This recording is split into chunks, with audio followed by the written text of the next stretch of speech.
Hello दोस्तों, नमस्ते। कैसे हो आप लोग? उम्मीद करता हूँ अच्छे होंगे और आपकी तैयारी बहुत अच्छी तरीके से चल रही होगी।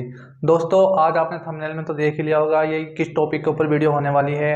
दोस्तों, जो भी student UP police radio operator की तैयारी कर रहा हो या ये कांस्टेबल की, एसआई की, मतलब किसी भी यूपी पुलिस की तैयारी कर रहा हो, ठीक है, तो उसके लिए जो स्टैटिक जीके के बेस्ट टॉपिक होते हैं ना, बेस्ट टॉपिक वो मैंने आपके लिए छांट के निकाले हैं। ठीक है, कहाँ से? जो प्रीवियस ईयर क्वेश्चन होते हैं ना, जैसे कांस्टेबल के प्रीवियस ईयर क्वेश्चन होते हैं और तुम्हारे एसआई के, तो वहाँ से मैंने झाड़ के निकाले कि कहाँ कहाँ से आपके क्वेश्चन आते हैं स्ट्रेटेजी के में। तो दोस्तों, अगर आपने ये टॉपिक पढ़ लिए ना तो आपके 10 नंबर पक्के हो जाएंगे। दोस्तों, मोस्टली मतलब रेडियो ऑपरेटर के बारे में बताओ तो आपके 10 नंबर का जो स्टैटिक जी के आएगा, ठीक है। 50 नंबर का आपका जो जीके का पोर्शन है उसमें आपका 10 नंबर का स्टैटिक जीके आएगा। तो स्टैटिक जीके अगर आपने ये टॉपिक जो जो मैं आपको बताऊंगा, अगर आपने ये पढ़ लिए ना तो आपने अच्छे से पढ़ लिए और आपके 10 नंबर पक्के हो जाएंगे। तो दोस्तों, चलो मैं आपको वीडियो में बताता हूँ कौन कौन से टॉपिक है और कहाँ कहाँ से जो हमारे स्टैटिक जीके के क्वेश्चन है वो कहाँ से आते हैं। तो दोस्तों, अगर आपने बस आपको वीडियो को लास्ट तक देखना है और कहीं भी स्किप नहीं करना है। दोस्तों, अगर आप मेरे चैनल पर पहली बार आए तो प्लीज़ वीडियो को लाइक करना और चैनल को सब्सक्राइब करना।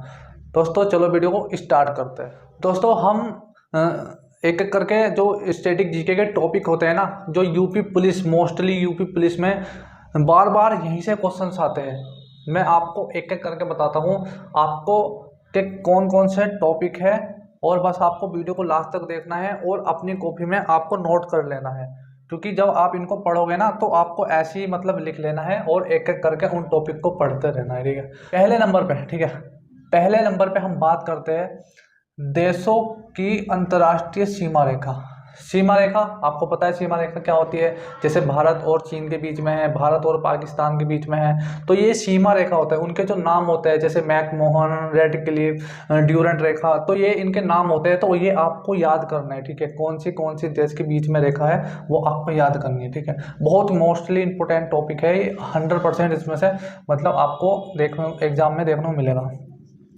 देशों की संसद के नाम, ठीक है, देशों की संसद के नाम, ये भी बहुत इंपॉर्टेंट टॉपिक है। जो आपके संसद के नाम होते हैं ना वो आपको याद करने हैं, ठीक है, वो आपको पढ़ के जाना है। और तुम्हारा तीसरे नंबर पे देशों के गुप्तचर संस्था, ठीक है, देशों के जो गुप्तचर संस्थान है वो आपको याद करने हैं, ठीक है, ये भी बहुत इंपॉर्टेंट टॉपिक है। चौथे नंबर पे प्रमुख वचन और नारे, मतलब कि जो नारे दिए थे हमारे महात्मा गांधी, सुभाष चंद्र बोस, लाला लाजपत राय, ये जो नारे दिए थे ना, उन्होंने वचन दिए थे, ये भी आपको याद करने हैं, ये भी आपके एग्जाम में 100% आएंगे। ठीक है, पांचवें नंबर पे है प्रमुख कुंभ स्थल। कुंभ स्थल आपको पता है कि कहाँ कहाँ पे कुंभ स्थल लगता है, ठीक है, कितने साल में कितनी बार लगता है, अर्ध कुंभ, तुम्हारा महाकुंभ, ये चीज़ आपको याद करना है। और मतलब जहाँ जहाँ पे वो कुंभ मेले लगते हैं वो आपको याद करना है। ठीक है, और छठे नंबर पे भारत के प्रमुख मंदिर। प्रमुख मंदिर, प्रमुख मंदिर तो आपको पता है, जैसे कि आपका स्वर्ण मंदिर कहाँ है, ठीक है, स्वर्ण मंदिर कहाँ है, और तुम्हारा सूर्य मंदिर, कोणार्क मंदिर, ये तुम्हारे कहाँ पे है, तुम्हारा केदारनाथ मंदिर, ये मंदिर मतलब कि जो भारत के इंपोर्टेंट मंदिर है किस किस राज्य में है, बस आपको राज्य याद करने हैं, बस ये आपको याद करना है। ठीक है, और तुम्हारा सातवें नंबर पे है भारत के प्रमुख खेल मैदान। खेल मैदान आपको याद करने हैं, मतलब कि जो खेल के मैदान है कहाँ पे है, जैसे कि अहमदाबाद में कौन सा खेल मैदान है, ये चीज़ आपको याद करने हैं। ठीक है, और आठवें नंबर पे अंतर्राष्ट्रीय हवाई अड्डे। हवाई अड्डे भी याद करने हैं कि कौन सा हवाई अड्डा किस राज्य में है, जो दिल्ली में हवाई अड्डा उसका नाम क्या है। तो हवाई अड्डे भी आपको याद करने हैं और उनके मतलब कि अंतर्राष्ट्रीय जो हवाई अड्डे है वो आपको याद करने हैं। ठीक है, और 9वें नंबर पे है भारत के प्रमुख झील और पर्वत। झील और पर्वत आपको याद करनी है कि आपकी लोनार झील कहाँ पे है, आपकी लोकटक झील कहाँ पे है, आपकी डल झील कहाँ पे है, आपकी नागताल जो वेरी नाग झील है वो कहाँ पे है, आपको वो याद करने हैं। और सबसे बड़ी झील कौन सी है, सबसे चौड़ी झील, सबसे चौड़े मीठे पानी की झील, ये आपको याद करनी है। और जो पर्वत है हमारे भारत के पर्वत के वो भी याद करने हैं। ठीक है, वो भी आपको याद करने हैं। 10वें नंबर पे है बांध यंत्र से संबंधित व्यक्ति, मतलब कि जो हमारे मतलब बजाने वाले पुराने बांध होते हैं, हमारे सितार और जो तुम्हारा गिटार, ये तुम्हारे इनसे व्यक्ति कौन कौन से मतलब इंपॉर्टेंट व्यक्ति थे, इनसे संबंधित थे, वो आपको याद करने हैं। ठीक है, और तुम्हारा 11वें नंबर पे जो टॉपिक है वो है जलप्रपात। जलप्रपात बोले तो तुम्हारा जो झरने होते हैं, ठीक है, झरने, सबसे बड़ा झरना कौन सा होता है, तुम्हारा किस राज्य में कौन सा झरना है, ये भी आपको याद करना है और आपको पढ़ के जाना है, ठीक है। और 12वें नंबर पे है अंतर्राष्ट्रीय संगठन के मुख्यालय भी आपको याद करना है। जैसे WHO का मुख्यालय कहाँ है और TW का मुख्यालय कहाँ है, ये आपको याद करना है। और मोस्टली ये मुख्यालय आपको 100% देखने को एग्जाम में मिलेंगे, क्योंकि मुख्यालय अक्सर एग्जाम में पूछे गए हैं और मैंने जो निकाले हैं वो आपके एग्जाम में पूछे गए हैं।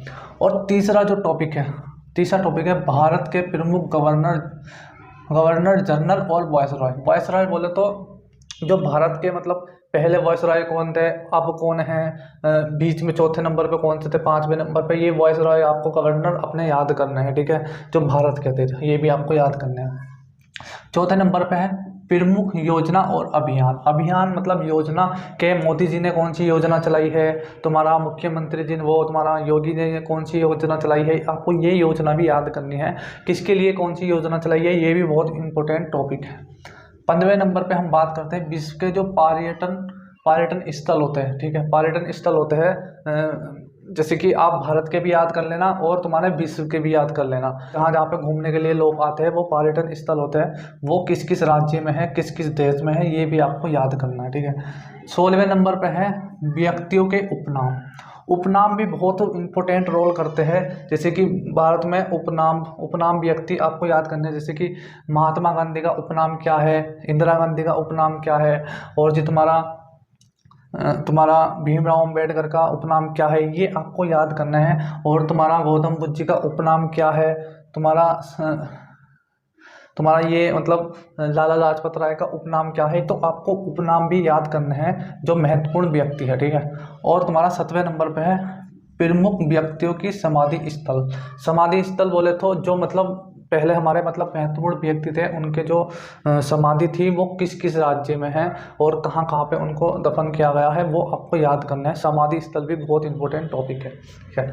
18वें नंबर पे हम बात करते हैं प्रमुख क्रांति आपको पता है क्या होती है, कि तिलहन किससे कौन सी क्रांति से संबंधित है, अंडा कौन सी क्रांति से, और तुम्हारा मछली कौन सी, झींगा किससे तुम्हारा संबंधित है, तो ये आपको याद करना है, ठीक है।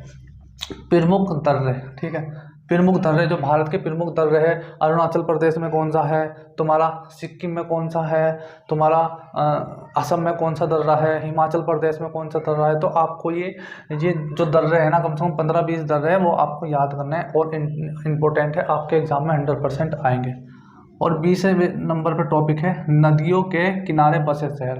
भाई ये भी बहुत इंपॉर्टेंट है, मतलब कि कौन से शहर, मतलब जैसे तुम्हारा दिल्ली है, दिल्ली तुम्हारा यमुना के किनारे स्थित है, ठीक है। और तुम्हारा लखनऊ है, तुम्हारा गोमती नदी के किनारे स्थित है। उज्जैन है तुम्हारा शिप्रा नदी के किनारे स्थित है। तुम्हारा अयोध्या है तुम्हारा सरयू नदी के किनारे स्थित है। तो ये तुम्हारे जो किस किस मतलब कौन कौन से राज्य, कौन कौन से शहर तुम्हारे किस किस नदी के किनारे स्थित है, ये भी आपको याद करना है, बहुत इंपॉर्टेंट है।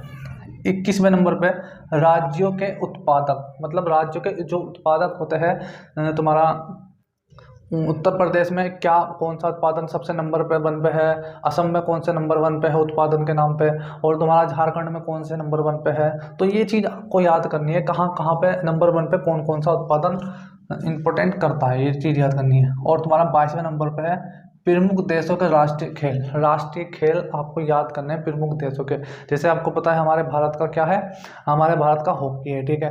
पाकिस्तान का ये भी हॉकी है, तुम्हारा नेपाल का वॉलीबॉल है, और तुम्हारा श्रीलंका का वॉलीबॉल है। तो ये आपको अमेरिका का तुम्हारा बेसबॉल है। तो ये आपको याद करने हैं, जो हमारे प्रमुख खेल होते हैं।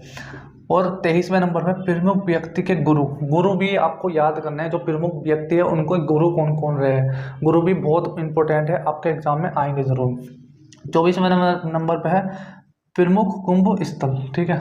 कुंभ स्थल ये 2 बार हो गए, यहाँ पे भी हो गया, यहाँ पे भी हो गया, कोई बात नहीं है, इसे छोड़ दो। कुंभ स्थल ही आपको पढ़ना है, ये इंपॉर्टेंट टॉपिक है, ठीक है। ये भाई देखो, ये ऑप्शनल टॉपिक है, ऑप्शनल कि आपको ये तो पढ़ के जाना ही है, ठीक है, जानिए। अगर आप इन्हें नहीं पढ़ सकते, आप इन टॉपिक को नहीं पढ़ सकते, तो ये आपके 10 इंपॉर्टेंट टॉपिक मैंने लिखे हैं, जो आपके अगर आपने ये 10 इंपॉर्टेंट टॉपिक पढ़ लिए ना तो आपके एग्ज़ाम में 100% आएगा, 100 नहीं 110% आपके एग्ज़ाम में देखने को मिला। अगर आपने ये भी नहीं पढ़े ना, अगर आपने 10 टॉपिक पढ़ लिए तो आपके 10 नंबर या 9 नंबर या 8 नंबर यहीं से पक्के हो जाएंगे इन्हीं टॉपिक से, जो मोस्टली एग्ज़ाम में पूछे ही जाते हैं, क्योंकि इनके बिना वो एग्ज़ाम अधूरा ही रहता है भाई। तो ये जो क्वेश्चंस होते हैं, जो स्टैटिक जीके के क्वेश्चंस होते हैं, ये पूछे ही जाते हैं, इनके बिना वो एग्ज़ाम अधूरा लगता है कि हाँ यार ये क्वेश्चन नहीं पूछा तो एग्ज़ाम बेकार है। तो ये चीज़ मैं आपको बता रहा हूँ कि जो 10 टॉपिक कौन कौन से हैं ये आपको पढ़ के ही जाने हैं, चाहे आप इन्हें पढ़ो या ना पढ़ो, लेकिन ये तो आपको पढ़ के जाने हैं। तो आपके यहाँ से 8 और 10 क्वेश्चन 100% पक्के हो जाएंगे। पहले नंबर पे देशों की राजधानी एवं मुद्राएं। देशों की राजधानी एवं मुद्राएं 100% हर शिफ्ट में ये क्वेश्चन पूछा गया है। किसी भी आप प्रीवियस क्वेश्चन को उठा कर देख सकते हो, चाहे एसआई को देख सकते हो, कांस्टेबल को देख सकते हो, एएसआई को देख सकते हो, कहीं भी देख सकते हो। ये देशों की राजधानी या मुद्राएं 100% एग्जाम में पूछा गया, ठीक है। दूसरे नंबर पर है लोक नृत्य एवं शास्त्रीय नृत्य। ये भी 100% एग्जाम में पूछा ही जाता है, इसके बिना एग्जाम ही अधूरा होता है। ये क्वेश्चन ये हरदम पूछा जाता है। भारत की नदियाँ तो भाई 100% ही पूछ जाती है। उपनदी कौन सी है तुम्हारा, नदी कौन सी, नदी कहाँ से निकलती है, उद्गम कहाँ पे होता है, कहाँ पे गिरती है, कैसे गिरती है, किस मतलब कौन कौन से राज्य से होकर गुजरती है, नदी का 100% क्वेश्चन आता ही आता है। इसके बिना तो एग्जाम अधूरा लगता ही। तो ये क्वेश्चन तीसरे नंबर पर आता है। चौथे नंबर पे नेशनल पार्क अभ्यारण्य, बहुत इंपॉर्टेंट क्वेश्चन है। जो भारत के नेशनल पार्क होते हैं ना, बहुत इंपॉर्टेंट क्वेश्चन टॉपिक है, आपके एग्जाम में देखने को मिलेगा ही मिलेगा, ठीक है। वैसे ये सारे जो 10 मैंने बताया आपको एग्जाम में देखने को मिलेंगे ही मिलेंगे 100%, हर शिफ्ट में मिलेंगे, हर शिफ्ट में। पाँचवें नंबर पर खेलों से संबंधित पुरस्कार। खेलों से संबंधित पुरस्कार बहुत इंपॉर्टेंट टॉपिक है, बहुत इंपॉर्टेंट, कि जो आपका कौन से खेल से कौन सा संबंधित पुरस्कार है ये भी आपको याद करना है। और छठे नंबर पे भाई है राज्यों के मुख्यमंत्री और राज्यपाल। इस टाइम कौन सा भाई किस राज्य का मुख्यमंत्री है, किस राज्य का राज्यपाल है, ठीक है, ये आपको याद करना है। बहुत इंपॉर्टेंट टॉपिक है, ये तो आएगा आएगा, ठीक है। सातवें नंबर पे है प्रमुख दिवस। दिवस तो 100% ही आता है, ठीक है, वो तो आपको याद करना है, कौन सा दिवस किस दिन मनाया जाता है ये भी याद है। प्रमुख बांध परियोजना है, बांध मोस्टली बहुत इंपॉर्टेंट टॉपिक है, और आपको ये बांध परियोजना तो 100% याद करना है, ठीक है। 9वें नंबर में भारत के प्रमुख बंदरगाह। बंदरगाह तो 100% पूछा गया है, हर शिफ्ट में पूछा गया है। 10वें नंबर पे है प्रमुख लेखक और उनकी जो पुस्तकें है वो आपको याद करना है, और उनके जो लेखक है उनकी पुस्तक कौन कौन सी है वो आपको याद रखना है। तो दोस्तों जो मैंने आपको टॉपिक बताए हैं, कौन से कितने टॉपिक है ये तुम्हारे 12 12 12 24 24 24 तुम्हारे 34 34 34, एक इसमें से काट दो तो तुम्हारा 33 टॉपिक है। 33 टॉपिक अगर आपने 100% अच्छी तरीके से पढ़ के चले गए ना तो आपके 10 नंबर 100% पक्के हो जाएंगे। और भाई जो अभी एग्ज़ाम मतलब स्टार्ट कर रहा है, जो मतलब आपको लगता है कि बहुत बड़े टॉपिक है, तो भाई आपको ये टॉपिक ना पढ़ के, ठीक है, ये टॉपिक ना पढ़ के आप मोस्टली बस ये 10 टॉपिक पढ़ लेना, और आपके एग्ज़ाम में 8 क्वेश्चन यहीं से ही फंस जाएंगे, ठीक है।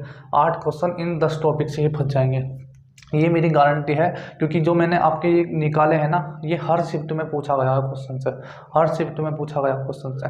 तो आपको ये याद रखना है और आपको ये पढ़ के जाना है। तो दोस्तों जो मैंने स्टैटिक जीके के टॉपिक आपको बताए हैं, बहुत इंपॉर्टेंट टॉपिक मैंने आपको निकाल के बताए हैं, मतलब बुक में से प्रीवियस क्वेश्चन में से छाँट के मैंने बताए हैं। तो बस आप इनको पढ़ के जाना, एग्जाम से पहले बहुत अच्छे से पढ़ के जाना, तो आपके 10 नंबर पक्के हो जाएंगे, ये मेरी गारंटी है। तो बस दोस्तों अगर ये टॉपिक आपको अच्छा लगे स्ट्रेटेजी के, तो नीचे कमेंट करके ज़रूर बताना। तो फिर मिलते हैं नेक्स्ट वीडियो में।